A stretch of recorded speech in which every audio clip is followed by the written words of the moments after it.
Ben cahan mülkünde mütlak doğru halet görmedim. Her ne gördüm, eğri gördüm, özge babet görmedim. Abimdi, bəli, Bakifindi. Onu tez tapıp getirin. Yazdığı cevaptan bilmişəm onu. Dayan, sobraram göğe tozunu. Aha, başımın hüznunda bu. Yoktu vicdanımda kanun korkusu.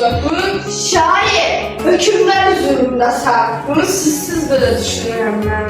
Bəs baş eğmədiniz? Əymədim, bəli, əyilməz vicdanın böyük heykəli. Kılıçlar tokuşup iş gören zaman ne ile dediniz bir grup vicdan? Vicdan dedikləri həqiqətdir, beşiyi məzarı əbədiyyətdir. Bəs zindan necədir? Qara zindan. Soyuq məzara da zinnətdir insan. Niye de göğlerde de şair hayalı?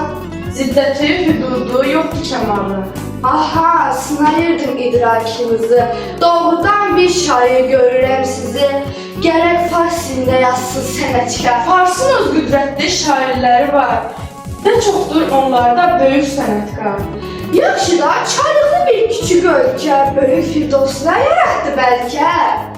Sizin güldüğünüz çoban torpağı nizamilər, füzulilər yetişdirmiş. Nizamiye bak, Füzuliye bak.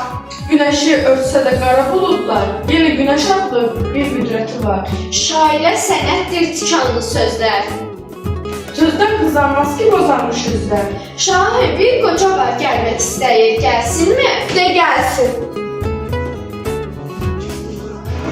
Şairdir, qəlbi var, şirin sözü var. Büyük bir ölkənin onda gözü var.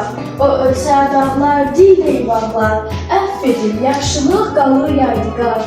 Dinin düşmənidir, o ölsün gerek. Xeyr, o vaqifdir. Eşqə gələrək bəzən qamçılayır zəmanəsini. Allah da çox sevir şairin səsini. Ancak keseceğim yazan elini, bir de həcibdəyəm o acı dilini. Eyb etməz, sizə də çatar bir əvəz, qatır ki sizsiniz doğub törəməz. Vakit, indi geç saray hayatını büsbütün terk et. Qızılı uçsa dağlara torpaqlar, yenə qiymətini özündə saxlar. Mənim vicdanım da qəlbim də qandır, dünya qan üstündə bir xanimandır.